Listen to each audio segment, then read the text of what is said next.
Hello, I am Neelam Tomar. I am again in front of you और आज मैं एक कुछ नया टॉपिक लेकर के आई हूँ। मेरा ये टॉपिक जो है वो एक आम टॉपिक है।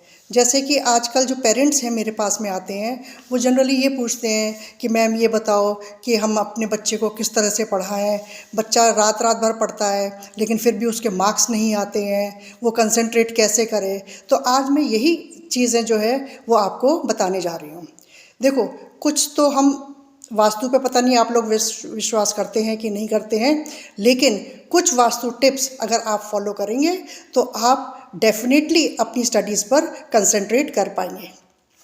पहला तो ये है कि जब आप अपने रूम में बैठते हैं तो आप अपना डायरेक्शन देखिए कि आपका फेस जो है वो ईस्ट की तरफ होना चाहिए या फिर नॉर्थ की तरफ होना चाहिए। अगर आपका फेस ईस्ट या नॉर्थ डायरेक्शन में होगा तो आपका कंसंट्रेशन अच्छा होगा, आप अच्छी तरह से कंसंट्रेट कर पाएंगे अपनी स्टडीज़ के ऊपर।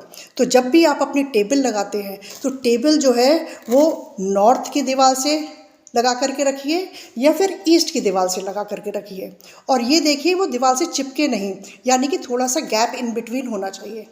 दूसरा कि आपकी जो चेयर है जिस पे आप बैठे हैं उसके पीछे आपके दीवार होनी चाहिए, वहाँ पे कोई एंट्रेंस नहीं हो और ना ही कोई वहाँ पर विंडो हो, क्योंकि ये जो दो चीज़ें होती हैं कि अगर आपके पीछे एंट्रेंस होगा या विंडो होगी तो वो हिंड्रेंस करेगी आपकी स्टडीज़ के ऊपर।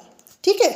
और फिर नेक्स्ट आपको जो ध्यान रखना है कि जो आपका स्टडी टेबल है वो क्लटर फ्री होना चाहिए, यानी कि उसमें फालतू की चीज़ें कुछ भी नहीं हो, और आपका मोबाइल जो है वो साइलेंट मोड पर हो। अगर आपको बहुत ज़रूरत है, रखना ही है वहाँ पर, तो आप साइलेंट मोड पर रखिए, जिससे कि आपका मोबाइल जो है वो बार बार बजे नहीं और आपको डिस्टर्ब नहीं करे।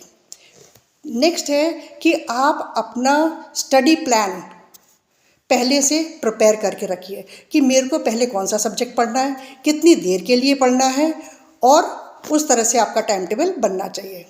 आप जब बैठेंगे तो आपके सामने की जो वॉल है वो बिल्कुल एम्प्टी वॉल नहीं होनी चाहिए, उस पर कुछ ना कुछ मोटिवेशनल, जैसे कोई आपने पिक्चर लगा दी, पोस्टर लगा दिया, उस तरह से करके होना चाहिए, यानी कि बिल्कुल ब्लैंक दीवार या प्लेन दीवार नहीं होनी चाहिए। नेक्स्ट इज़ कि जब आप स्टडी करने बैठ रहे हैं तो सबसे पहले तो अपने इष्ट देव को याद करिए, प्रणाम करिए, सरस्वती माँ से कहिए कि आपको अच्छी बुद्धि दे और आप कंसंट्रेट कर पाएँ। उसके बाद में आप अपनी स्टडीज़ स्टार्ट करिए। और हाँ, स्टडीज़ जब आप कर रहे हैं तो आप ये देखिए कि मतलब किस आवर्स में कर रहे हैं।